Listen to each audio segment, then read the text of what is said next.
प्रिय विद्यार्थियों, आज हम कॉलेज सहायक आचार्य हिंदी द्वितीय प्रश्न पत्र की बात करेंगे। क्योंकि परीक्षा 17 मार्च को ही आयोजित हुई, अपरिहार्य कारणों से इस प्रश्न पत्र को देख नहीं पाया और कई साथियों के फ़ोन भी आए। तो ऐसी स्थिति में कट ऑफ को लेकर सबसे बड़ी जिज्ञासा है कि कितनी रहेगी।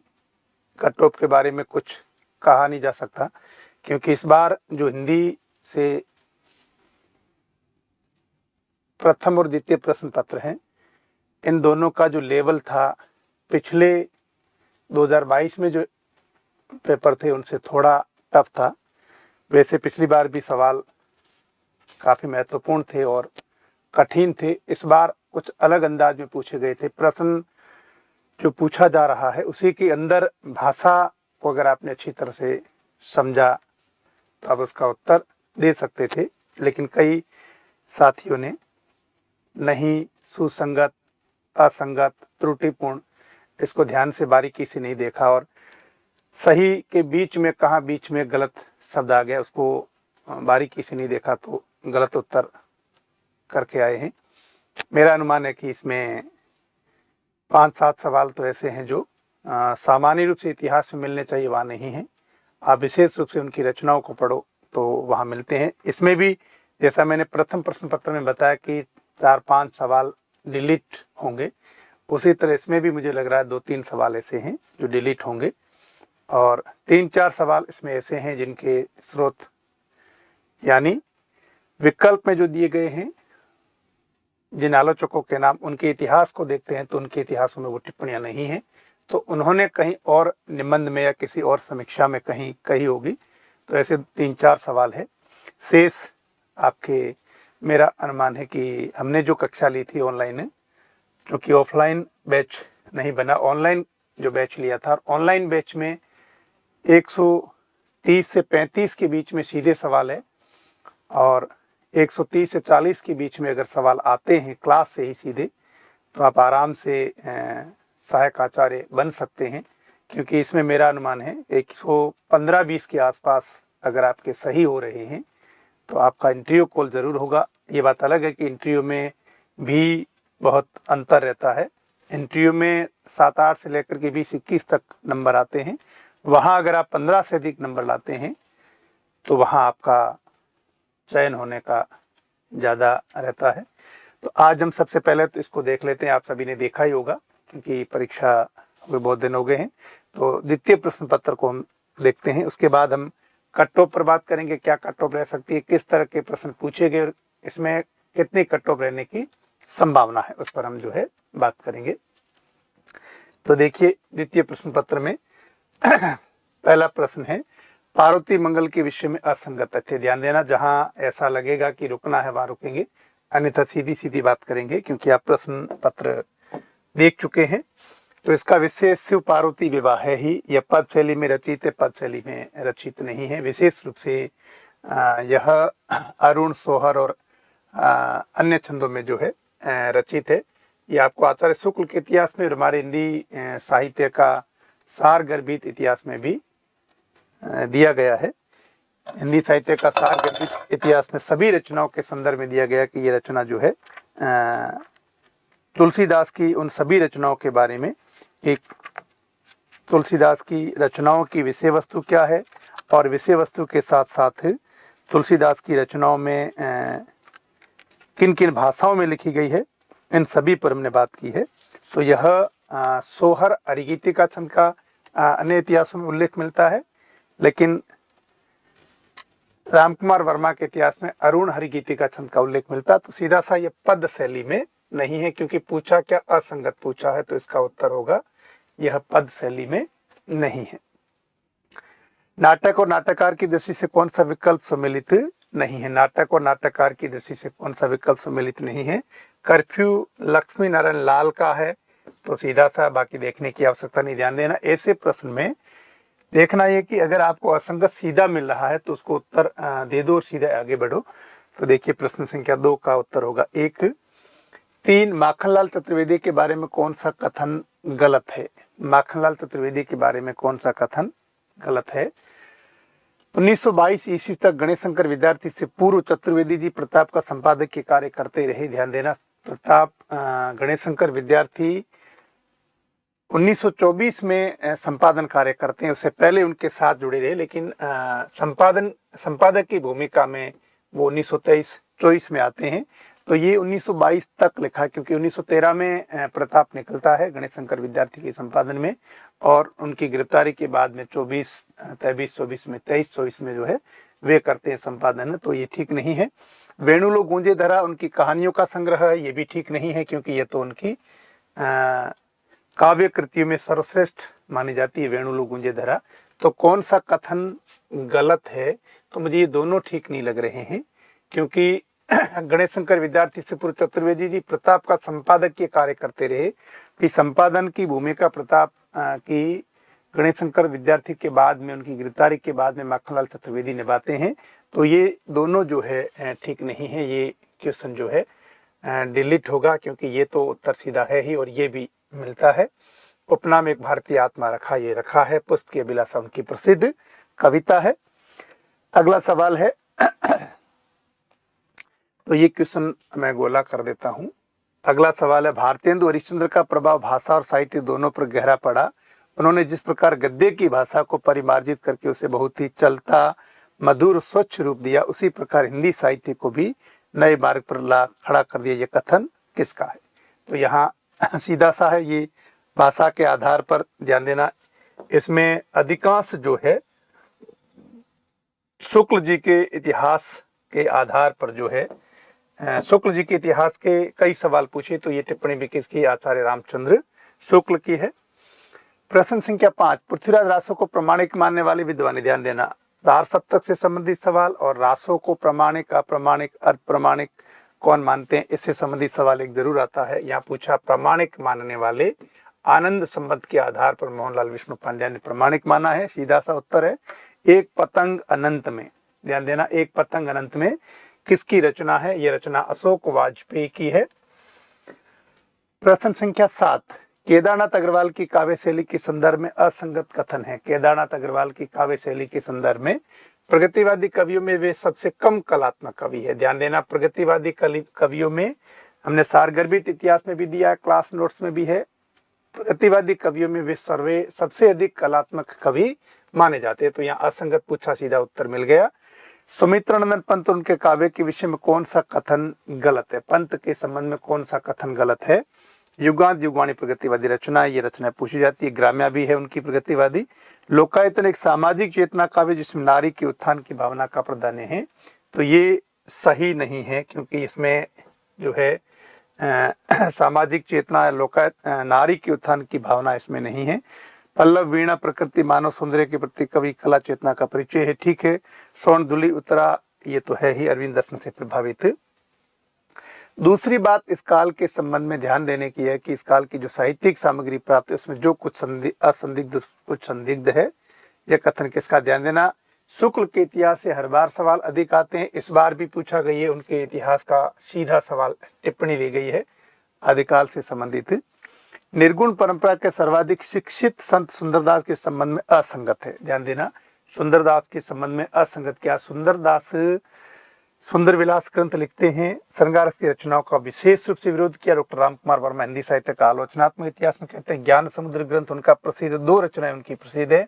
ठेठ राजस्थानी भाषा में कविता नहीं करते हैं, हालांकि ढूंढाड़ी का प्रभाव है, लेकिन ये राजस्थानी से इतर कई भाषाओं के ज्ञाता है, संस्कृत के भी ज्ञाता है।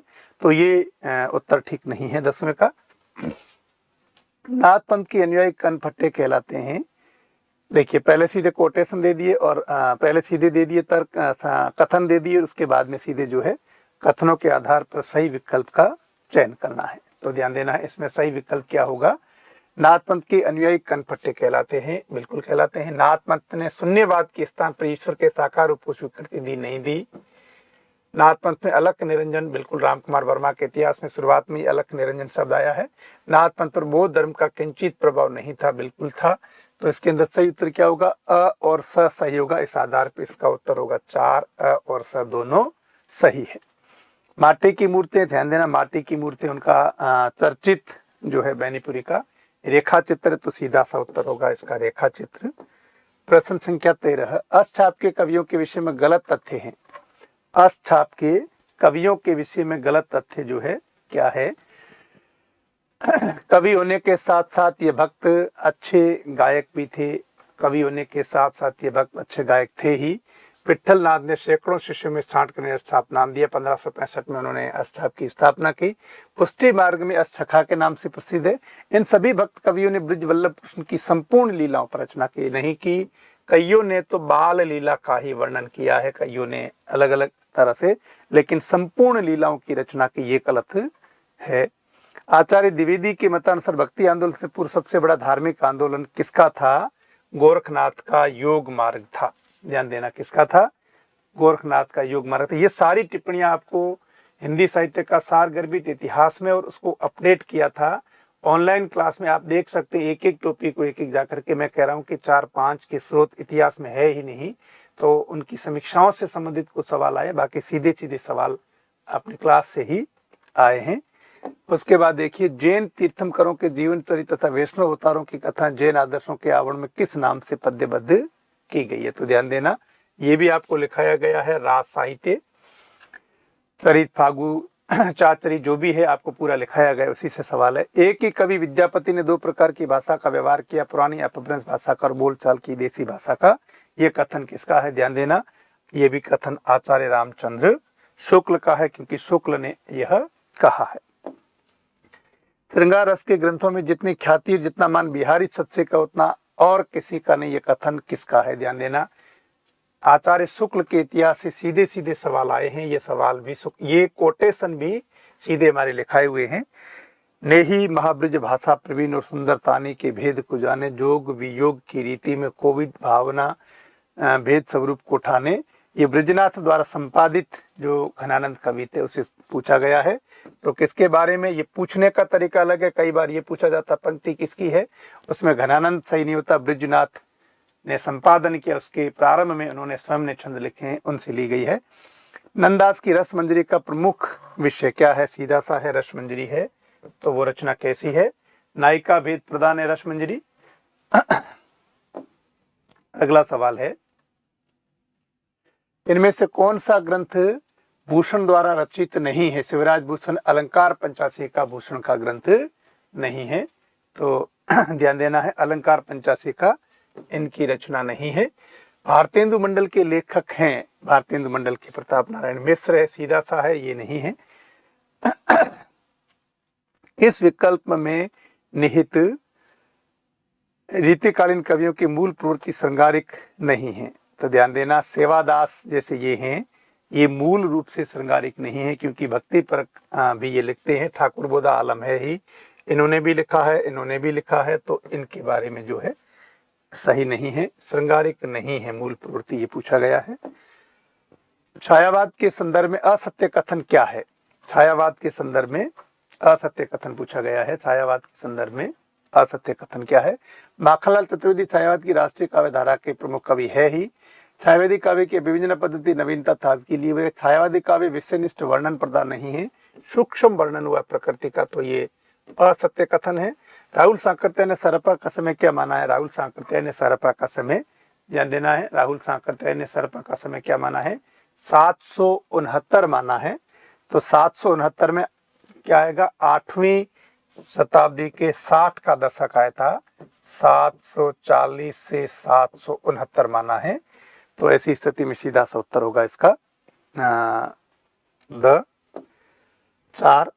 विद्या की दृष्टि से कौन सा विकल्प सम्मिलित नहीं है? विद्या की दृष्टि से कौन सा विकल्प सम्मिलित नहीं है? 25वां सवाल। आधा गांव आंचलिक उपन्यास रज्जा का है, और आपका बंटी आधुनिक बोध का उपन्यास है। कचनार ऐतिहासिक उपन्यास है। सन्यासी जो है कैसा है? धार्मिक उपन्यास नहीं है, मनोवैज्ञानिक उपन्यास है। इलाचंद जोशी मनोविश्लेषणवादी उपन्यास लिखते हैं।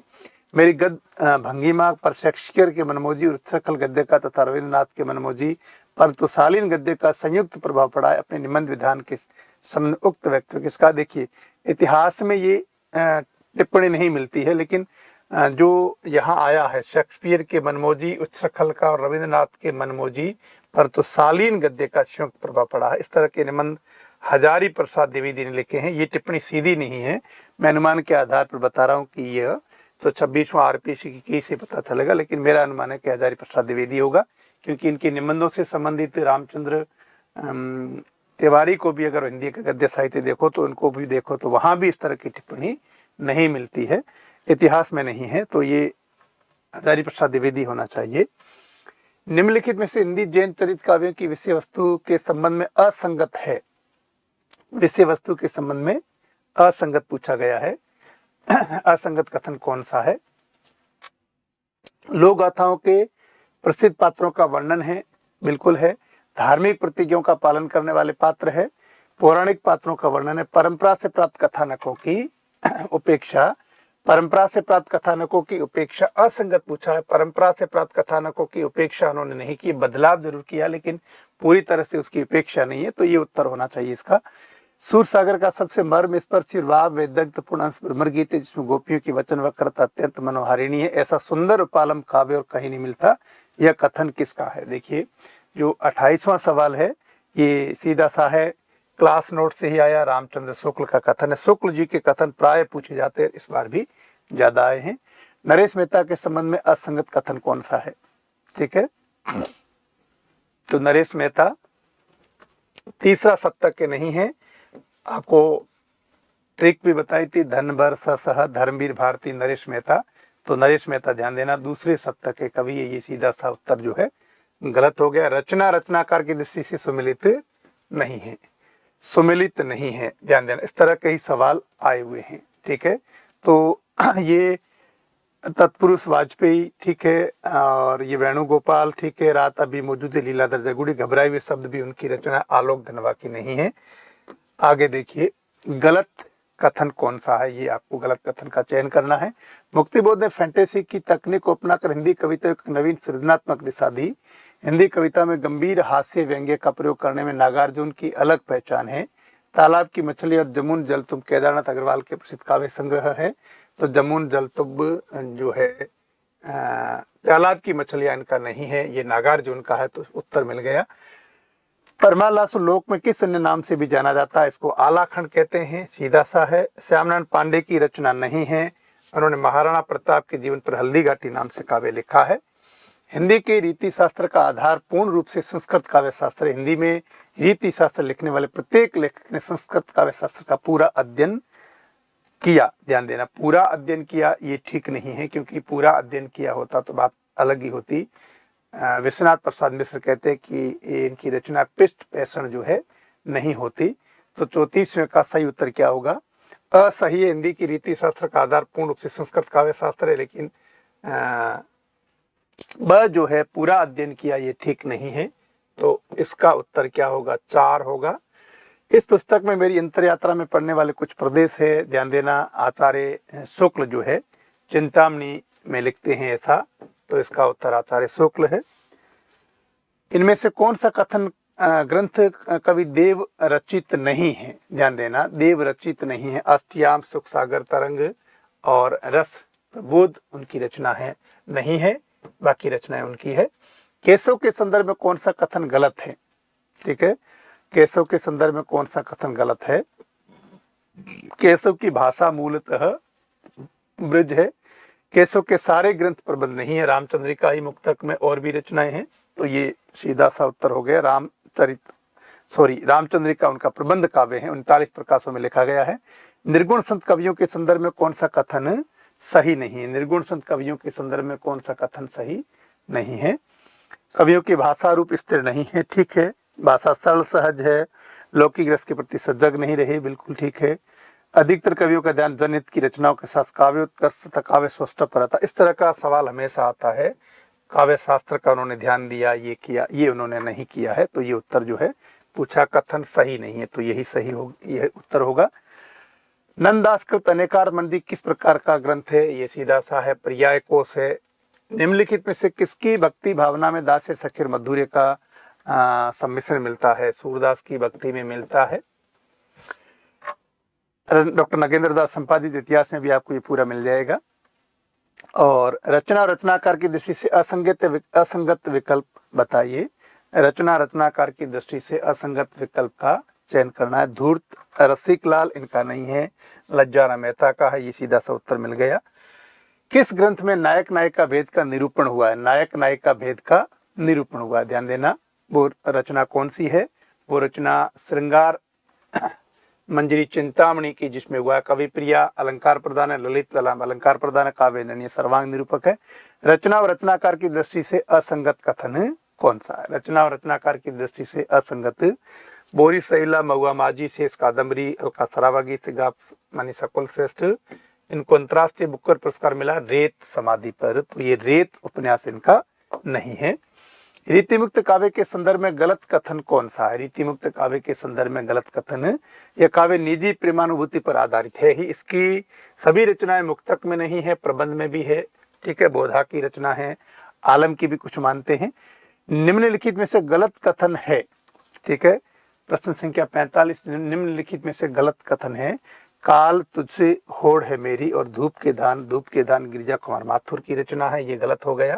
ध्यान देना, इस तरह के सवाल आए बीच में सही पूछे प्रश्न सही है, लेकिन उसके बीच में कोई गलत दे दिया, अन्य रचना दे दी, तो आपका ध्यान नहीं गया, तो आपका ये गलत हो गया। प्रश्न संख्या 46 आलम के व्यक्तित्व कृतित्व के विषय में गलत कथन है। आलम के संबंध में इनका काव्य स्थूल वस्तु प्रदान है, ध्यान देना। आलम रीतिमुक्त काव्य धारा के कवि है और ये जो कथन है ये ठीक नहीं है, बाकी सभी ठीक है। रचना की दृष्टि से कौन सा विकल्प सम्मिलित नहीं है? रचना की दृष्टि से कौन सा विकल्प सम्मिलित नहीं है? आपके लाल कवि ने छत्र प्रकाश लिखा है और ये मंडन की रचना है जनक पचीसी, तो ये ठीक नहीं है। 48 सखी संप्रदाय के विषय में असंगत है, ठीक है, सखी संप्रदाय के विषय में असंगत है, ध्यान देना। इसके अनुसार प्रेम सागर पार करने के लिए ज्ञान की अनिवार्यता, ध्यान देना, ज्ञान की अनिवार्यता नहीं, प्रेम भक्ति की अनिवार्यता होती है, बाकी सारे सही है। असंगत पूछा है। किस संप्रदाय में श्री कृष्ण का प्रमुख स्थान नहीं है? राधा ही प्रमुख है, ध्यान देना, वो राधा वल्लभ संप्रदाय है, ठीक है। कौन सा संप्रदाय है? राधा वल्लभ संप्रदाय है। मतीराम के कृतित्व के संबंध में गलत तथ्य हैं। मतीराम के कृतित्व के संबंध में ललित ललाम, ध्यान देना, ललित ललाम में मात्र अर्थालंकारों का वर्णन है, ये इतिहास में दिया गया है। सारगर्भित इतिहास भी देख सकते हैं आप और ऑनलाइन क्लास के नोट्स भी देख सकते हैं, सीधे सवाल आए हैं। काव्य रचना पद्धति को रीति मानने वाला आचार्य तथा काव्य पंक्ति का सम्मिलित विकल्प है, ध्यान देना। कैसा पूछा? सम्मिलित विकल्प है, सम्मिलित विकल्प पूछा है, तो इसके अंदर सीधा सा है, एक आपको मिल ही जाता है। ये भी आपको 4 से 5 कोटेशन दिए हैं। काव्य की रीति शिक्षु कविन सो, ये किसका है? भिखारी दास का है, ये सम्मिलित उत्तर सही है। अगला देखिए, निम्नलिखित में से किस इतिहास लेखक ने रीतिकालीन काव्य को 3 श्रेणियों रीतिबद्ध, रीति सिद्ध, रीति मुक्त में विभाजित किया है? ऐसा आचार्य विश्वनाथ प्रसाद मिश्र ने किया है। नाभादासकृत भक्तमाल के अनुसार रामानंद के प्रमुख शिष्यों की संख्या कितनी मानी गई है? 12 मानी गई है। निम्नलिखित में से राम काव्य धारा का कवि नहीं है। ध्रुवदास राम काव्य धारा के कवि नहीं है। रचनाकार युग्म सम्मिलित कीजिए, ठीक है, रचनाकार युग्म सम्मिलित कीजिए। तो ध्यान देना है, पहला देखना है कि वे सोए तो नहीं होंगे, ये रचना किसकी? वे सोए तो नहीं होंगे, ये रचना नंद चतुर्वेदी की है। अ का 4 है, अ का 4 यहाँ भी है, यहाँ भी है। और घबराए हुए शब्द, ध्यान देना, घबराए हुए शब्द रचना किसकी है? लीलाधर जगुड़ी की है। ब का 3, तो ब का 3 यहाँ मिल रहा है, बाकी कहीं मिल नहीं रहा है, तो सीधा सा ध्यान देना, इसका उत्तर क्या होगा? 2 होगा। ऐसे प्रश्न हमेशा लगते टफ है लेकिन सरल होते हैं। अगर आपको एक ही रचना आ रही है, मिलान करो तो उसमें आपका उत्तर जो है निकल जाता है। संतों में अगर किसी ने छत्रबंद, मुरुजबंद आदि बाह्य अलंकारिकता को आश्रय दिया तो ये ही है। आचार्य प्रसाद द्विवेदी की हिंदी साहित्य की भूमिका में ये सीधा सा दिया गया है। सुंदरदास को लेकर उन्होंने कहा है, सुंदर नाम भी उनके गुरु ने ही रखा। निम्नलिखित में सर्वांग निरूपक आचार्य कौन थे? देव का काव्य रसायन है, देव सर्वांग निरूपक है। इनमें से मतीराम रचित ग्रंथ कौन सा है? मतीराम रचित, ध्यान देना, बीच बीच में नहीं करते करते बीच बीच में जो है कौन सा है, इस तरह के सवाल भी पूछे गए हैं। ये उनकी पहली रचना है फूल मंजरी, 60 दोहों को फूलों को लेकर 60 दोहे लिखे हैं। शायद कविता के रूढ़िबद्ध संकीर्ण लक्षण को लेने पर कबीर की तरह सिद्धों की कविता भी कविता न गिनी जाए या कम से कम अच्छी कविता न समझी जाए, लेकिन उन्हें कविता मानना ही पड़ेगा, तो ध्यान देना है। इसका उत्तर सिद्धों पे अधिक काम किसने किया है? सिद्धों पे अधिक काम किया है राहुल साकरदान हिंदी काव्यधारा में, तो इसका उत्तर ठीक से कहीं मिला नहीं है। राहुल साकरदान की पुस्तक में हो सकता है। नाथों पे पीताम्बर दत्त बर्थवाल ने किया है और हजारी प्रसाद द्विवेदी ने भी इनके संबंध में समीक्षा की। रामकुमार वर्मा के इतिहास में नहीं है, हिंदी साहित्य की भूमिका भी नहीं है, तो ये मेरा अनुमान है, ये उत्तर होना चाहिए। ये जो है पेंडिंग रखते हैं, ये उत्तर ये होना चाहिए। उसके बाद देखिए चरणदासी संप्रदाय का अन्य नाम क्या है? ध्यान देना, चरणदासी संप्रदाय को गूदड़ पंथ भी कहा जाता है। कहानी और कहानीकार की दृष्टि से कौन सा सम्मिलित नहीं है? कहानी और कहानीकार की दृष्टि से नीली झील, कमलेश्वर है, मलबे का मालिक मोहन राकेश है, यही सच है। मनु भंडारी, ये आपके स्कूल व्याख्याता पाठ्यक्रम में कहानी है, तो सीधा सा उत्तर मिल गया। रचना, रचनाकार की दृष्टि से कौन सा विकल्प सम्मिलित नहीं है? ठीक है, झांसी की रानी उनकी जो है चर्चित रचना है। हम विस्पाई जन्म के बाल शर्मा नवीन की रचना, इनकी नहीं है। मधुलिका मानसी इनका है ही। सही मेल को चुने, सही मेल को चुने, इनमें से ध्यान देना, बताना है सही। इसमें 3 असंगत है और 1 जो है सही है। तो ये दिल्ली का दलाल, ये उग्र के हैं। वृंदावन लाल वर्मा के विराटा के पद्मिनी चर्चित है। गटकुंडार भी है, उनका सबसे पहले आया। मुसाहिब जो है, तो इसमें सही मेल को चुने, तो इसका उत्तर होगा यह। उसके बाद देखिए इनमें से कौन सा ग्रंथ जायसी द्वारा रचित नहीं है? अखरावट, पद्मावट, आखिरी कलाम, रसरत्न नहीं है। कृति और कृतिकार की दृष्टि से कौन सा विकल्प असंगत है? कृति और कृतिकार की दृष्टि से कछुआ धर्म गुल्लेरी का निबंध संग्रह है, इनका नहीं है। मेरी कैलाश यात्रा, ये रचना भी कई बार पहले भी पूछी गई, स्वामी सत्यदेव परिव्राजक की है। उसके बाद देखिए वृद्ध जीवन के से संबंधित रचना नहीं है। वृद्ध जीवन से संबंधित रचना नहीं है। वृद्ध जीवन से संबंधित रचना नहीं है, ध्यान देना। वृद्ध जीवन से संबंधित 3 रचनाएं हैं, लेकिन 1 रचना जो है नहीं है। वो रचना कौन सी है? एक जमीन अपनी, चित्रा मुदगल की रचना है। चित्रा मुदगल का गिलीगढ़ जरूर है, लेकिन ये रचना उनकी जो है वृद्ध जीवन से संबंधित नहीं है। ठीक है, ये रचना उनके वृद्ध जीवन से संबंधित नहीं है। देखिए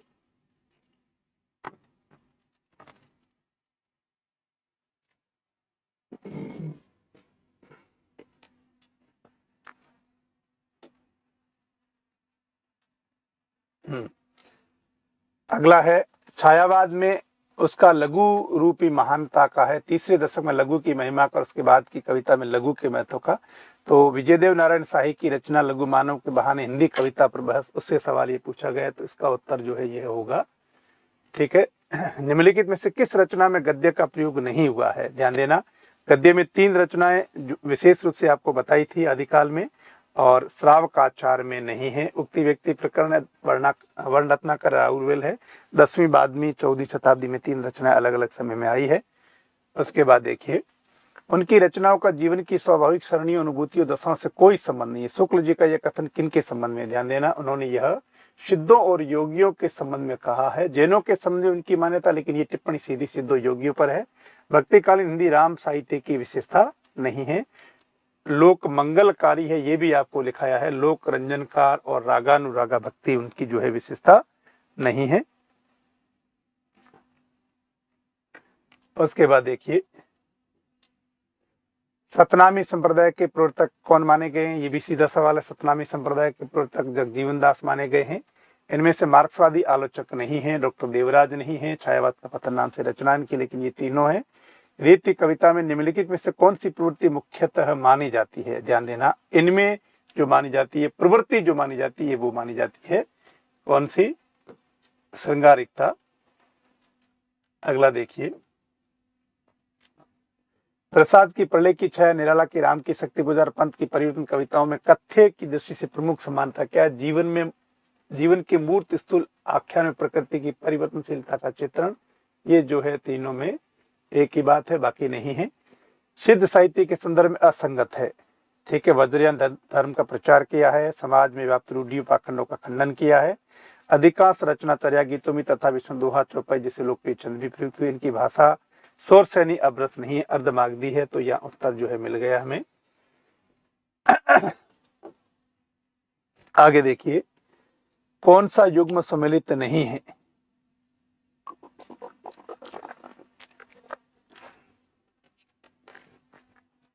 ध्यान देना, कौन सा युग्म सम्मिलित नहीं है? नई कविता, शक्ति और सीमा। नई कविता, शक्ति और सीमा, ये रचना जो है किनकी है? ये रचना जो है नई कविता, शक्ति और सीमा, नई कविता, शक्ति और सीमा रचना इनकी नहीं है। नई कविता, शक्ति और सीमा लक्ष्मीकांत नई कविता के प्रतिमान है। तो ये सीधा सा है, ये उत्तर मिल गया। बाकी भारतीय सौंदर्य शास्त्र की भूमिका डॉक्टर नगेंद्र, नई समीक्षा के प्रतिमान निर्मला जैन, अर्थात तो सौंदर्य जिज्ञासा रमेश कुंतल में, ये इनकी है ही। ये पूछा सम्मिलित नहीं है, तो ध्यान देना है, इसका उत्तर एक होगा। अमीर खुसरो के बारे में कौन सा कथन गलत है? अमीर खुसरो मोइनुद्दीन चिश्ती के शिष्य नहीं है। एक दो इतिहास में लिखा हुआ है, लेकिन निजामुद्दीन औलिया के शिष्य हैं और उनकी मृत्यु पर उन्होंने कहा था, गोरी सोवे सेज पर मुख पर डारे केसी, उनकी चर्चित पंक्तियां हैं। तो ये ध्यान देना, ये भी क्या है, पूछा है, गलत कथन कौन सा है। आगे, हिंदी के विद्वानों ने इनका मेवाड़ के रावल खुमान का समकालीन होना अनुमानित किया, जो गलत है। वास्तव में इसका रचना काल जो ये बताया गया है 18वीं शताब्दी, खुमान रासो के रचनाकार के विषय में अमृत मत किसका है? तो ये मत ध्यान देना है किसका होगा, विक्रमी सम्मत। और अगर आप उसको ईसवी सन में बदलो तो ये मत जो है, ये दोनों ही लिखाए हुए हैं आपके क्लास नोट से भी, खुमान रासों के संदर्भ में। ध्यान देना, खुमान रासों के संदर्भ में ये मत दोनों लिखाए गए हैं हिंदी साहित्य का इतिहास में।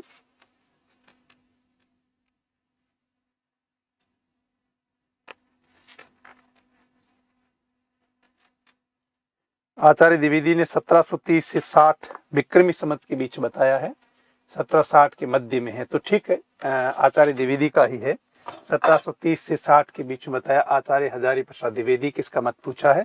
रचनाकार की दृष्टि से कौन सा विकल्प सम्मिलित नहीं है? आत्महत्या के विरुद्ध रघुवीर सहाय, 7 गीत वर्ष धर्मवीर भारती, अरण्या अज्ञे की रचना नहीं है। तो ये उत्तर मिल गया हमें। संशय की किरात नरेश मेहता की है ही। दिनकर के बारे में असंगत है। उर्वशी काव्य दिनकर की दृष्टि से काम की उन्नयन की भूमि पर प्रतिष्ठित कामाध्यात्म है, इन पे ज्ञानपीठ मिला। दिनकर के कुछ काव्य प्रबंध काव्य ग्रंथ आधुनिक बौद्ध सामयिकता पर चिंतनपूर्ण सामग्री देते हैं। दिनकर की प्रगतिशील राष्ट्रीय भावना से परिचालित है। कुरुक्षेत्र हमारे देश के 6ठे दशक की भाव चेतना को चुनौती देने वाली रचना नहीं है। ये 1946 में आई थी, तो ये ठीक नहीं है। सेनापति के बारे में कौन सा कथन गलत है? कवित रत्नाकर लिखा और रामकथा भी ठीक है। यमक अलंकार नहीं है, क्योंकि वो श्लेष अलंकार में एक तरंग उनकी श्लेष अलंकार केंद्रित है, कवित रत्नाकर के। अगला है 60 वर्ष एक रेखांकन सीधा सा, सुमित्रनंदन पंत। अपनी खबर उग्र की आत्मकथा आई 60 में, और 60 वर्ष की रेखांकन पंत जी की आई। ये सारे क्लास नोट से प्रश्न आए, बाहर से एक भी नहीं है। जो भी 2-4 सवाल बाहर से आए हैं वो स्रोत है नहीं। इतिहास में जो पूछे जाने वाले सवाल थे वो सारे ही क्लास नोट से आए हैं। इनमें से कौन सा ग्रंथ आचार्य हजारी प्रसाद द्विवेदी का लिखा हुआ नहीं है? ध्यान देना, हिंदी साहित्य का संपादन डॉक्टर धीरेन्द्र वर्मा ने किया है। बिहारी के बहुत से दोहे आर्या सप्तशती और गाथा सप्तशती की छाया लेकर बने, ये कथन किसका है? ध्यान देना, बिहारी के दोहे आचार्य शुक्ल अपने इतिहास में कहते हैं। डॉक्टर नगेंद्र द्वारा संपादित इतिहास में भी, लेकिन ये जो भाषा है ये शुक्ल ने इस भाषा का योग किया है। अगला देखिए, सरपा के प्रमुख वर्ण विषयों में सम्मिलित नहीं है। सरपा के भोग मार्ग का पूर्णतः विरोध नहीं किया, इन्होंने भोग का रास्ता अपनाया था, पाखंड खंडन किया है बिल्कुल।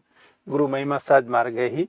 रीतिमुक्त काव्य धारे की विशेषता नियुदात प्रेम का निरूपण है, भाषा का साधारण प्रयोग है, प्रेम वर्णन व्यथा की प्रधानता है, आलंकारिक चमत्कार यहाँ नहीं है, सायास अलंकार आए हैं, अनायासी अलंकार आए हैं, बाकी इन्होंने प्रयास नहीं किया उसके लिए। पत्र उनके प्रकाशन स्थल की दृष्टि से सम्मिलित नहीं है, ठीक है, ध्यान देना। ब्राह्मण कानपुर से प्रताप नारायण मिश्र ने निकाला, इलाहाबाद से हिंदी प्रदीप निकला, ये बनारस दिया, यहाँ ठीक नहीं है, ये सामान्य सवाल था। किस संग्रह में स्त्री रचनाकार नहीं है? ध्यान देना, स्त्री रचनाकार तार सप्तक में नहीं है, बाकी सभी सप्तकों में स्त्री रचनाकार है। निम्नलिखित के आधार पर सही उत्तर विकल्प चुनिए। रंगभूमि, निर्मला, प्रेमाश्रम। तो ध्यान देना है, प्रेमाश्रम सबसे पहले आता है 1922 में, स सही होगा पहले, 2 विकल्पों में है। उसके बाद में रंगभूमि आता है, स के बाद रंगभूमि, फिर निर्मला 27 में आता है, गोदान 36 में आता है। तो इसका सही उत्तर क्या होगा? होगा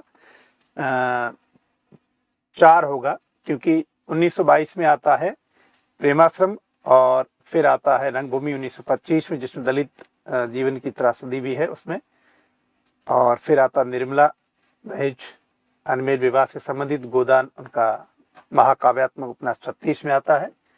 फिर है मधुमालती नामक सूफी ग्रंथ के बारे में कौन सा कथन सही नहीं है? प्रेम के उच्च उदात्त स्वरूप की व्यंजना है, इसकी रचना मंजन ने की। नायक नायिका पूर्वजन्म के प्रणय संस्कारों की महत्ता है। मधुमालती का नायक मधुमालती की प्राप्ति के साथ ही प्रेमा के प्रणय प्रस्ताव को स्वीकार नहीं करता है, क्योंकि उपनायक उपनायिका इसमें ही है और यहाँ उससे नहीं, ताराचंद के संदर्भ में है। तो इसका नायक जो है मनोहर मधुमालती, ताराचंद प्रेमा का संबंध है, उपनायक उपनायिका के रूप में कथन गलत है। अनामिका की रचना नहीं है, ध्यान देना, अनामिका की रचना कौन सी नहीं है वो बताना है। खुरदरी हथेलियां है, कविता में औरत है, गलत पते की चिट्ठी है, सांकलों में के चित्रित प्रभा खेतान की है। तो ध्यान देना है, ये उत्तर जो है क्या हो गया? ये प्रभा खेतान की रचना है। और उसके बाद देखिए, समांतर कहानी आंदोलन का एक इनसे संबंधित मैं हर बार कहता हूं, या तो सरस्वती में प्रकाशित प्रारंभिक कहानी, एक वहां आता सवाल, या कहानी आंदोलन कौन कौन से प्रमुख, एक सवाल यहाँ आता है। यहाँ समांतर कहानी आंदोलन कमलेश्वर का पूछा है। जॉर्ज ग्रिसन के हिंदी साहित्यिक इतिहास के संदर्भ में असंगत कथन कौन सा है? विभिन्न काल विभाग भी किए, इन कवियों का विवरण काल क्रमानुसार दिया। दायसी तुलसी पर अलग अलग अध्याय वर्णित, सभी कवियों के विवरण पर्याप्त विस्तार से दिए गए हैं। तो सभी कवियों के विवरण पर्याप्त विस्तार से नहीं है। उन्होंने संपूर्ण इतिहास को 11 कालखंडों में विभाजित किया है। ध्यान देना, कितने? 11 कालखंडों में विभाजित किया उन्होंने। संपूर्ण इतिहास को उन्होंने कितने कालखंडों में विभाजित किया है? 11 कालखंडों में विभाजित किया है। और जायसी युग भी दिया, तुलसी युग भी दिया है, विभिन्न काल विभाग भी किए, ये सही है। लेकिन सभी कवियों के विवरण पर्याप्त विस्तार से दी, ऐसा नहीं है। कौन सा विवरण सही नहीं है? अलंकार संप्रदाय के अनुयायियों में, ध्यान देना, अलंकार संप्रदाय के अनुयायियों में जसवंत सिंह है, भाषाभूषण, मतीराम है, ललित कलाम भूषण है, ठीक है, शिवराज भूषण, दूल्हे का कवि कुल कंठाभरण, पद्माकर का पद्माभरण, ये अलंकार संबंधी रचनाएं हैं, ये ठीक है, ठीक है। और उसके बाद में देखिए, इसमें पूछा सही नहीं है। देवतोष दास आदि रस संप्रदाय के अनुयायी है, ये भी ठीक है। रीति संप्रदाय प्रमुख संस्कृत के अलंकार रस और ध्वनि संप्रदाय के अनुयायी है। हिंदी रीति शास्त्री प्रमुख संस्कृत के अलंकार रस ध्वनि संप्रदाय के, ठीक है। इन्हीं पे ज्यादा बात हुई है। डॉक्टर नगेंद्र द्वारा संपादित इतिहास में सर्वांग और विशिष्ट निरूपक में यही 3 बातें आती है। रीति और वक्रोक्ति सिद्धांत के आधार हिंदी में कुछ भी नहीं लिखा गया, ये ठीक नहीं है। कई रचनाएं हैं, बाद में भी लिखा गया है, ये ठीक नहीं होना चाहिए। इसमें पूछा अलंकार संप्रदाय के अनुयायियों में, तो ये आते ही है प्रमुखता से, क्योंकि इन्होंने अलंकार संप्रदाय पर लिखा है। ये बात अलग है कि मतीराम जैसे रसवादी, लेकिन अलंकारों पे, अर्थालंकारों पे इन्होंने पूरा ललित नाम रखा है, तो अनुयायी तो उसके भी जो है ये माने जाएंगे, तो ये ठीक नहीं है। आचार्य महावीर प्रसाद द्विवेदी विषय कौन सी स्थापना आचार्य रामचंद्र शुक्ल की नहीं है? यानी द्विवेदी के संबंध में रामचंद्र शुक्ल ने क्या नहीं कहा? उनका जोर बराबर इस बात पर रहता था कि कविता बोलचाल की भाषा में होनी चाहिए, बिल्कुल। उनके कारण भाषा में बहुत कुछ सफाई आई, ठीक है। इनकी अधिकतर कविता इतनी वृत्तात्मकता से रहित नहीं, इतनी वृत्तात्मकता से युक्त है, ठीक है। कौन सा विवरण सही नहीं? ढोला मरो दुहा लोक भाषा काव्य है, बसंत विलास श्रृंगार काव्य है, राहुल पेल में राहुल नामक नायक नहीं नायिका का वर्णन हुआ है, ये सुमिलित नहीं है, आ गया। ये ऊहा के बल पर कारीगरी के मजबून बांधने के प्रयासी अभिनेता, ये हृदय की सच्ची स्वाभाविक परिणाम में थी। ये सारी टिप्पणियां आपको जो लिखाई उससे बाहर नहीं है। पद्माकर के बारे में कौन कहते हैं? आचार्य रामचंद्र शुक्ल कहते हैं। तो ये सारी टिप्पणियां आपको लिखाई हुई है। यदि मेरा यह अनुमान ठीक हो कि सुख सुखी के संवाद के रूप में ही रासो लिखा गया, पृथ्वीराज रासो विषय उक्त वक्तव्य किसका है? तो ये ध्यान देना, सुख सुखी संवाद को कौन मानता? आचार्य हजारी प्रसाद द्विवेदी मानते हैं। तो ये किसका है? आचार्य हजारी प्रसाद द्विवेदी का है। खालसा नागा, ये पिछली बार भी आया था कॉलेज एजुकेशन में, दादू पंथ है। सिद्धों की सीधी सादी भाषा को भी लोगों ने खींचातानी करके दुष्कृत बना, उसकी भाषा को संध्या भाषा बना डाला। ध्यान देना, संध्या भाषा के संबंध में हमने 2-3 टिप्पणियां आपको लिखाई है, लेकिन ये जो पूछा गया विकल्प उसमें जो है वो अलग तरह का पूछा गया है। ये पूछा गया कि सिद्धों की सीधी सादी भाषा को भी लोगों ने खींचातानी करके दुष्कृत बना, उसकी भाषा को संध्या भाषा बना डाला। तो ये हिंदी काव्य धारा में हो सकता है कहा हो। राम कुमार वर्मा ने कहा नहीं है, क्योंकि उनके हिंदी साहित्य का आलोचनात्मक इतिहास में आया नहीं है। शुक्ल जी ने भी नहीं कहा, इन्होंने संक्षेप में बात की है, वो भी नहीं है। हजारी प्रसाद द्विवेदी का भी हिंदी साहित्य की भूमिका में तो नहीं है। तो ये राहुल सांकृत्यायन हो सकता है। ठीक है, ये आरपीसी की जारी करेगी तो पता चलेगा। तीन एक सवाल ऐसे हैं जो जिनकी स्रोत का पता नहीं है। जयशंकर प्रसाद और उनके काव्य के विषय में असंगत कथन क्या है? जयशंकर प्रसाद उनके काव्य के विषय में असंगत कथन क्या है? कामायनी में बुद्धिवाद के विरुद्ध हृदय तत्व की प्रतिष्ठा, ठीक है, बिल्कुल है। पेसोला के प्रतिध्वनि में करुणा, ध्यान देना, वीर रस प्रदान है, करुणा इसमें नहीं है, महाराणा प्रताप के जीवन पर लिखी गई है। इनमें से कौन सा ग्रंथ केशवदास द्वारा रचित नहीं है? तो रतन बावनी, रसिक प्रिया, कवि प्रिया, चंद्र प्रकाश इनका नहीं है। हिंदी सूफी काव्य के संदर्भ में कौन सा कथन गलत है? सूफी काव्य के संदर्भ में कौन सा कथन गलत है वो हमें बताना है। गलत कथन कौन सा है? सूफी काव्य में वर्णित कथानक रूढ़ियों का मूल स्रोत अरबी फारसी बिल्कुल नहीं है। डॉक्टर बच्चन सिंह के इतिहास की टिप्पणी आपको सीधी लिखाई हुई थी कि उसमें जो कथानक रूढ़ियां और ये सब कुछ क्या है, भारतीय साहित्य से प्रभावित है। यह केवल राजनीतिक संघर्ष का काल नहीं था, केवल सामाजिक शक्तियों के एक दूसरे से टकराने का भी समय नहीं था, बल्कि नवीन युग के जन्म लेने का समय था। आधुनिक काल की पृष्ठभूमि पर उक्त विचार किसके? ध्यान देना, डॉक्टर नगेंद्र द्वारा संपादित इतिहास है और अलग अलग अध्याय अलग अलग आलोचकों ने लिखे, उसमें आधुनिक काल में ये है नहीं, कोटेशन है। हजारी प्रसाद द्विवेदी का हिंदी साहित्य की भूमिका 10वां अध्याय जो है उपसंहार, उसमें आधुनिक काल पर समीक्षा है, लेकिन ये टिप्पणी नहीं है वहां। नंद दुलारे वाजपेयी ने अगर की है तो उसके बारे में कह नहीं सकते। शुक्ल के इतिहास में भी ये मिली नहीं। तो ये प्रश्न कहाँ से लिया गया है? साहित्य, और पूछा भी गया आधुनिक काल के पृष्ठभूमि उक्त विचार किसके हैं? तो आधुनिक काल पर किसने किस संदर्भ में कहाँ व्यक्त किए हैं? तो मैं कह रहा हूँ कि द्विवेदी के हिंदी साहित्य की भूमिका में नहीं है, नगेंद्र द्वारा संपादित इतिहास में भी जो है नहीं है। अगर होगा तो भी वो अध्याय जो है नगेंद्र द्वारा लिखा हुआ नहीं है। वैसे इस तरह की टिप्पणी है नहीं, और नगेंद्र ने कहीं अन्यत्र की है तो उसका अलग है। शुक्ल जी के इतिहास में भी ये टिप्पणी मिली नहीं, तो ये इसका स्रोत का पता नहीं। नंद दुलारे वाजपेयी भी है, तो हजारी प्रसाद द्विवेदी भी हो सकता है, लेकिन हिंदी साहित्य की भूमिका में उपसंहार में कुछ उन्होंने आधुनिक काल का लिखा है, पर वहां टिप्पणी नहीं है, तो इसके बारे में अभी जो है कुछ कह नहीं सकते। माधुरी पत्रिका में सन 1927-28 छपी पंत जी और पल्लव लेखमाला के रचनाकार कौन है? ये निराला है। गुप्त, मैथिलीशरण गुप्त के बारे में असंगत है, तो ध्यान देना है, उन्होंने क्लिष्ट खड़ी बोली का प्रयोग नहीं किया है।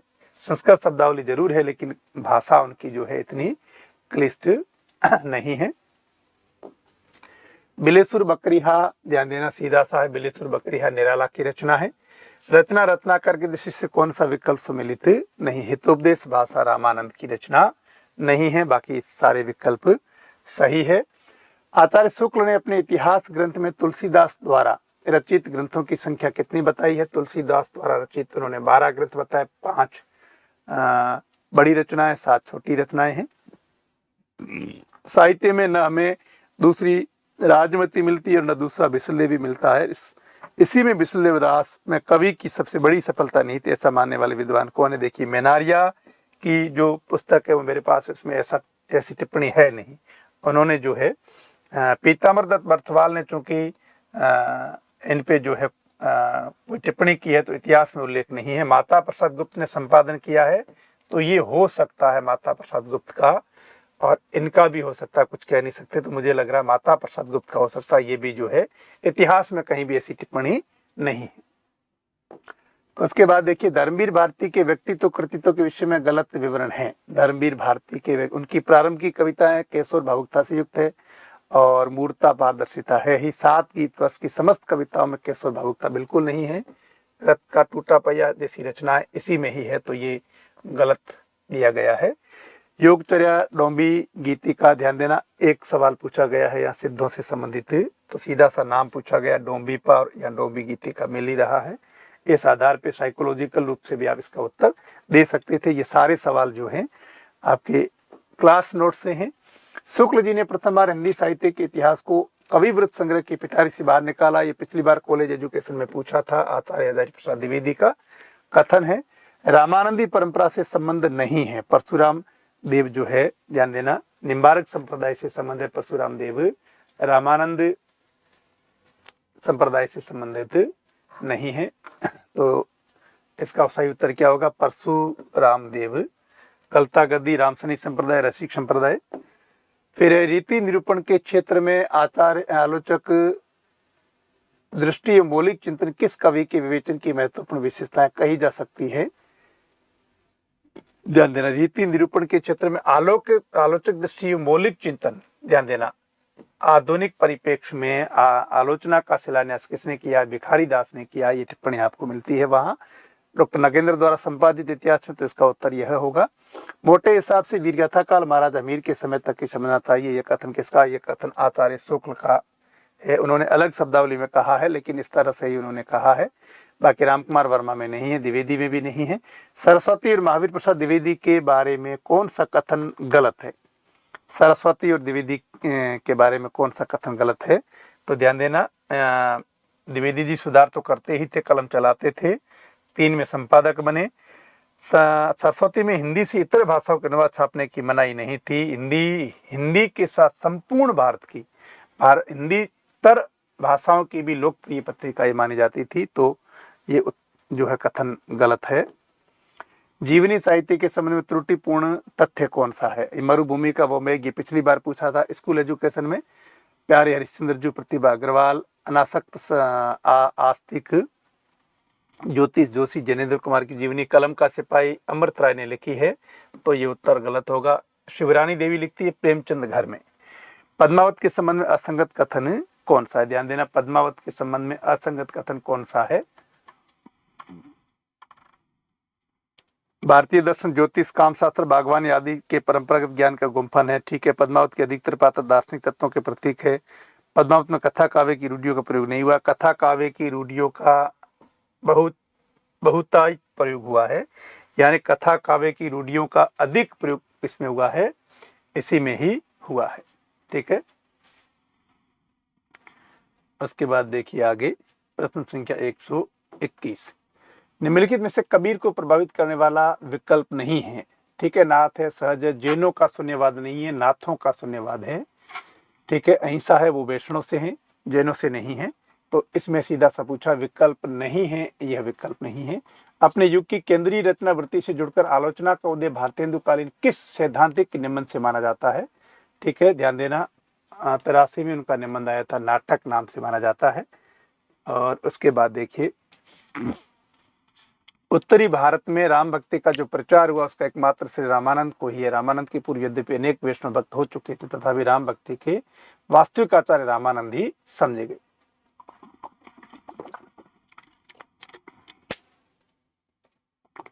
ध्यान देना, वास्तविक आचार्य कौन समझे गए हैं? रामानंद ही समझे गए हैं। ये डॉक्टर रामकुमार वर्मा के हिंदी साहित्य का आलोचनात्मक इतिहास से हैं। आलोचना पत्रिका का प्रकाशन वर्तमान में कहाँ से होता है? आलोचना पत्रिका का प्रकाशन राजकमल प्रकाशन दिल्ली से होता है। कल्पना उनकी कविता का मेरुदंड, उनकी काव्य दृष्टि का मापदंड है। नंदुलाल वाजपेयी का उक्त कथन किस कवि के संबंध में है? तो ध्यान देना, सुमित्रानंद पंत को लेकर उन्होंने कहा है। सरस्वती के संपादन काल में उनकी प्रेरणा से बहुत से नए लोग खड़ी बोली में कविता करने लगे। उनकी भेजी हुई कविताओं की भाषा आदि दुरुस्त करके वे सरस्वती में दिया करते थे। महावीर प्रसाद द्विवेदी के संबंध में ऐसा कौन कहते हैं? आचार्य रामचंद्र शुक्ल कहते हैं। निबंध संग्रह निबंधकार की दृष्टि से कौन सा विकल्प सम्मिलित नहीं है? ठीक है। देखिए, निबंधकार और इनकी दृष्टि से कौन सा विकल्प सम्मिलित नहीं है?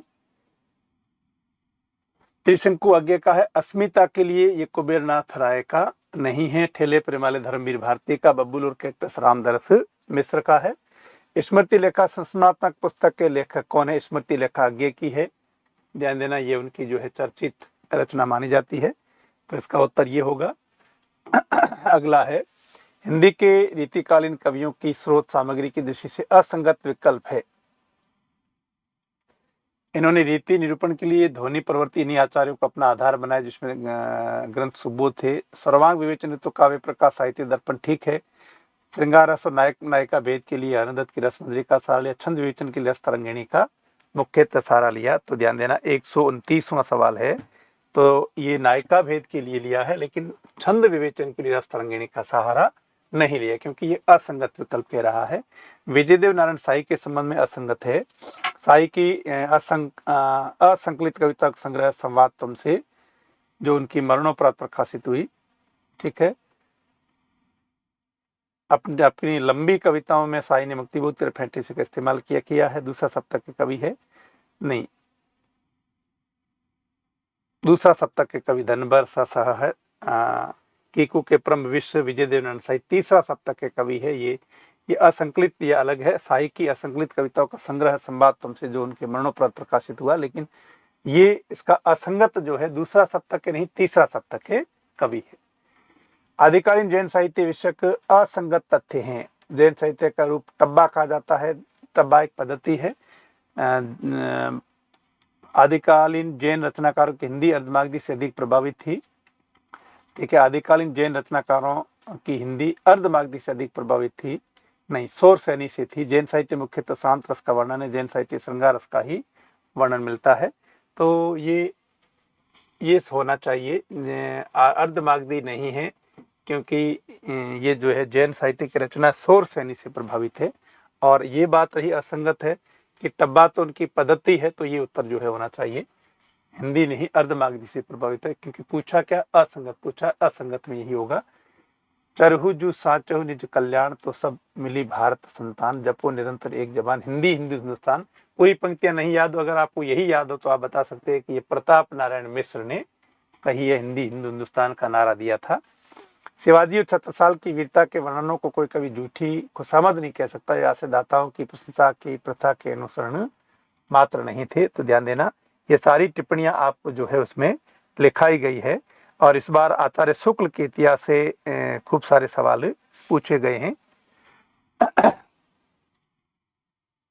तो ये रामचंद्र शुक्ल का है। हिंदी और उर्दू के अनेक कवियों का विवरण वर्ण क्रमानुसार प्रस्तुत करने का प्रथम प्रयास, ध्यान देना, वर्ण क्रमानुसार पहला किसने किया? इस्तवार द लिटरेचर हिंदू हिंदुस्तानी में किया गया है। और आगे देखिए, थर्ड जेंडर किन्नर विमर्श पर केंद्रित रचना नहीं है। थर्ड जेंडर किन्नर विमर्श पर केंद्रित रचना नहीं है। कौन सी रचना नहीं है? यमदीत रेत की मछली नहीं है। ये धर्मवीर भारती की पूर्व पत्नी ने लिखी थी तलाक के बाद में। तो इसमें महिला विमर्श पर है, तलाक की समस्या बताई गई है, लेकिन किन्नर विमर्श पर केंद्रित रचना नहीं है। रघुवीर साय का काव्य संग्रह नहीं है। रघुवीर साय का काव्य संग्रह कौन सा नहीं है? आत्महत्या के विरुद्ध हंसो हंसो जल्दी हंसो है, पत्ते कुछ चुटिया घाटी का आखिरी आदमी, ये इनकी रचना नहीं है। मध्यकालीन संतों भक्तों की वाणियों का संग्रह, ये आरपीसी बता पाएगी कि वाणी का संग्रह किसमें नहीं है। सर्वंगी है, बाकी नवल सागर गुणगुंजनामा इस तरह की रचना कहीं इतिहास में नहीं है। धीरेन्द्र वर्मा के कोश में नहीं है। इस तरह के 2-3 सवाल आते हैं। कोई इस तरह का जो बिल्कुल ही किनारे पे उसको पूछा जाता, तो इस तरह के 1-2 सवाल आए हैं, कोई दिक्कत नहीं, लेकिन स्रोत का पता नहीं है। दशरथ स्तुतियों लोक बखाना राम नाम का मर्म में आना, ये संत कबीर ने कहा है। जैन साहित्य के संदर्भ में असंगत विवरण है। यह साहित्य रास, फागु, चरित आदि शैलियों में मिलता है। जैन मंदिर में श्रावक लोग रात्रि के समय ताल देकर रासों का नहीं, रास का गायन करते थे। ये नगेंद्र के इतिहास में भी ये जो है दिए गए, वहीं से लिए गए हैं। प्राकृत पेंगले में निम्नलिखित में से किस रचना के कुछ छंद मिले थे जिनके आधार पर आचार्य शुक्ल ने इसके अस्तित्व की कल्पना की? हमीर रासों के 8 छंदों के आधार पर आचार्य शुक्ल ने इसकी कल्पना की है। किसके? हमीर रासों के 8 छंदों के आधार पर कल्पना की गई है। और आगे देखिए, नाटक और नाटककार की दृष्टि से कौन सा विकल्प सम्मिलित नहीं है? राजेश्वरी प्रसाद का है, अंजोदीदी उपेंद्र दास का, कोणार्क जगदीश चंद्र माथुर का है, राम कुमार वर्मा का नहीं है। रैदास के बारे में कौन सा कथन गलत है? रामानंद के 12 शिष्यों में थे। रैदास की भक्ति निर्गुण ढांचे की थी। के लिखे कुल 4 ग्रंथ मिलते हैं। रैदास की वाणी मिलती है, ग्रंथ 4 नहीं मिलते हैं। पंत के पल्लव का प्रवेश नए सृजन का ही नहीं बल्कि आलोचना के नए मूल्यों का भी प्रभाव, पहला प्रभावशाली घोषणा पत्र है। छायावादी कवियों की आलोचना करते किसने की? नंद दुलारे वाजपेयी ने की है।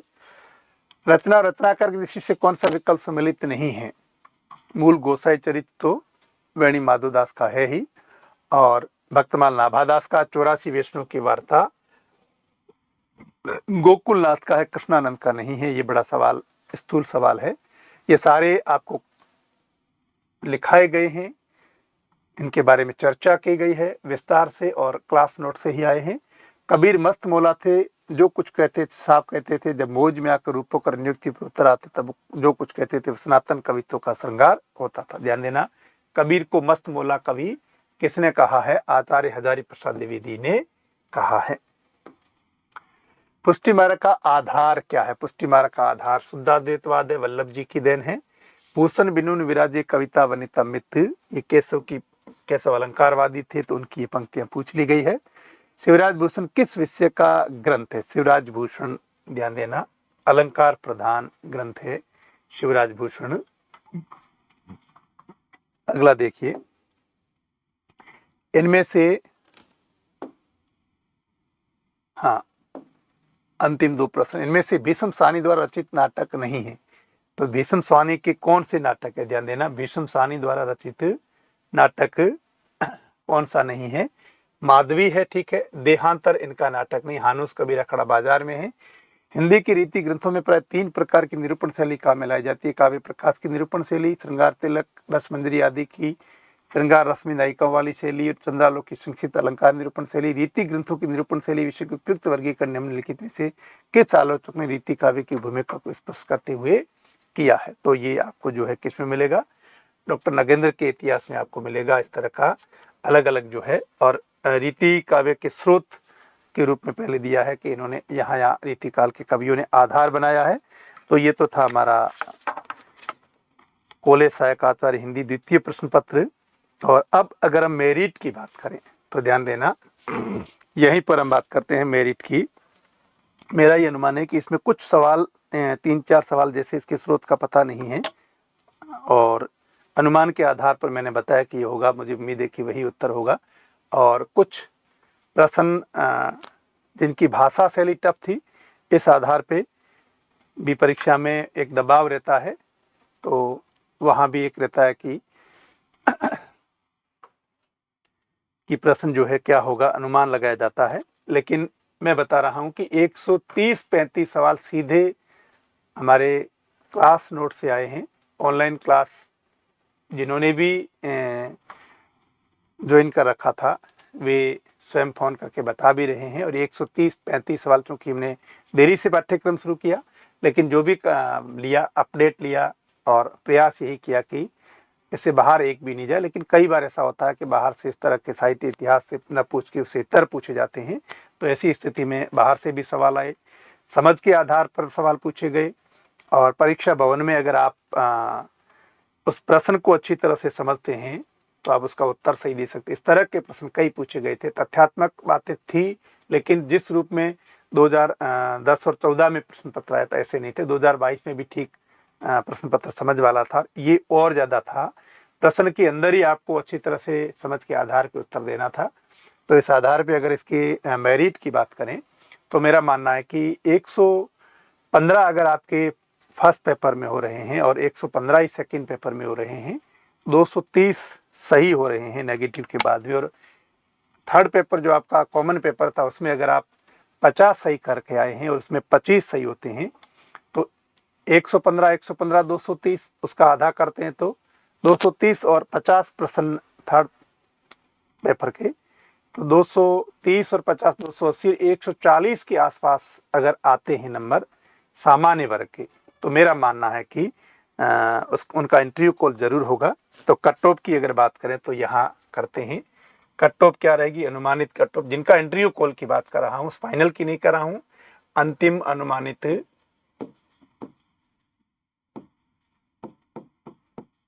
जो प्रश्न पत्र है उस आधार पे अनुमानित ठीक है। अनुमानित कट ऑफ क्या रहेगी, इंटरव्यू कॉल की लिख रहे हैं, अनुमानित कट ऑफ साक्षात्कार में किनको बुलाया जाएगा उनकी कह रहा हूं। सामान्य की अगर बात करें,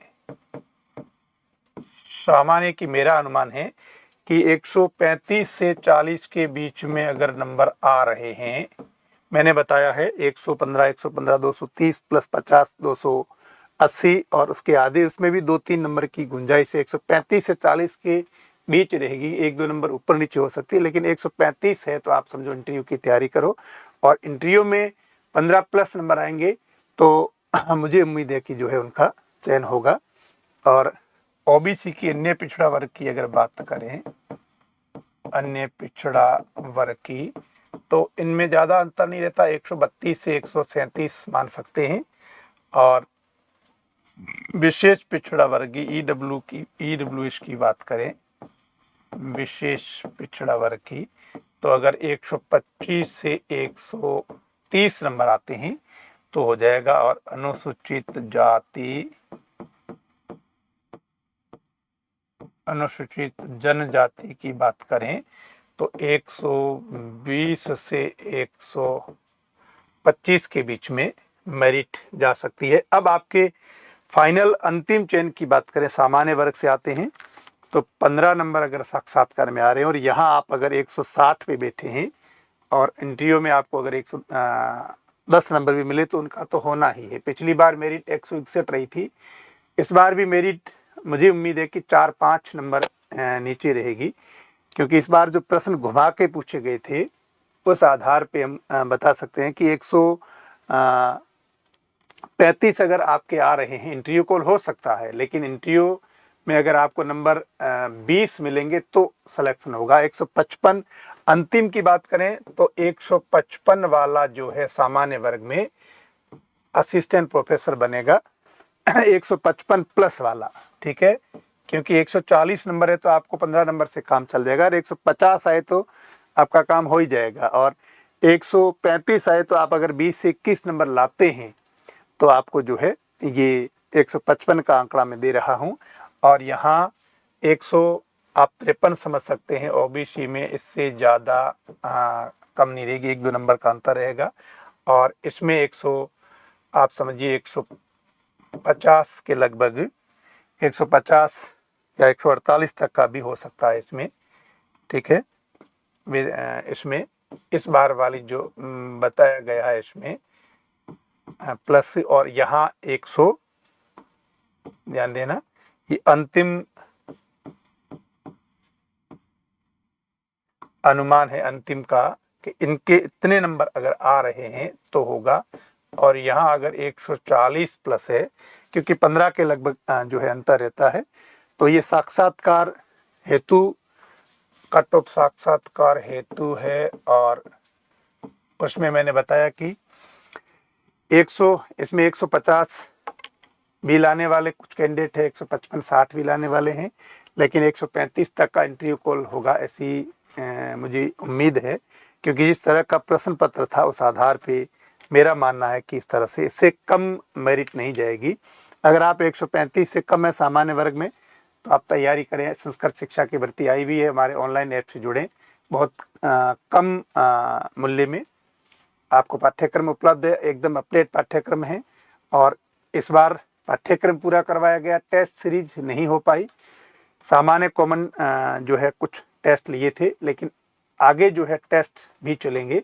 अगर आप ऑनलाइन जुड़ते हैं तो मैं आपको विश्वास दिलाता हूं कि हिंदी में प्रथम और द्वितीय प्रश्न पत्र में आपके क्लास नोट से 135 प्लस प्रश्न पूछे जाएंगे, और 135 प्लस प्रश्न हमारी क्लास से ही आएंगे।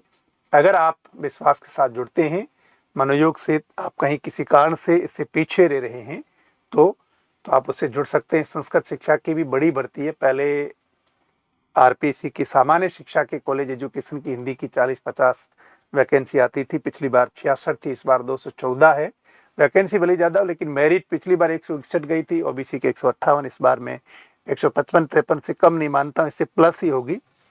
तो इस आधार पे अगर आप इससे पीछे थोड़े हैं तो आप संस्कृत शिक्षा में अच्छी तैयारी कर सकते हैं और अपनी जो कमी रही उसको पूरा कर सकते हैं। प्रज्ञा क्लासेज BMR ऑनलाइन क्लास से जुड़ सकते हैं। आपको क्लास नोट से ही मैं बता रहा हूँ कि 135 प्लस प्रश्न मिलेंगे और इसमें भी जो 3-4 प्रश्न इस तरह के स्रोत RPC की आएगी तब क्लियर होगा। और प्रथम प्रश्न पत्र में भी मैंने बताया कि वहाँ भी हमारे 135 के लगभग प्रश्न जो है सीधे क्लास नोट से आए और यहाँ भी है। तो इस आधार पर विश्वास के साथ आप जिनके अच्छी स्थिति है वो साक्षात्कार की अच्छी तैयारी करें। हम कोशिश करेंगे साक्षात्कार से संबंधित भी कुछ वीडियो अपलोड करेंगे। और संस्कृत शिक्षा का पाठ्यक्रम आप अगर करते हैं तो हमारे प्रज्ञा क्लासेज BMR ऑनलाइन ऐप से जुड़ें और आज से ही तैयारी शुरू करें। इस तरह से आप अपना जो है आकलन कर सकते हैं। धन्यवाद।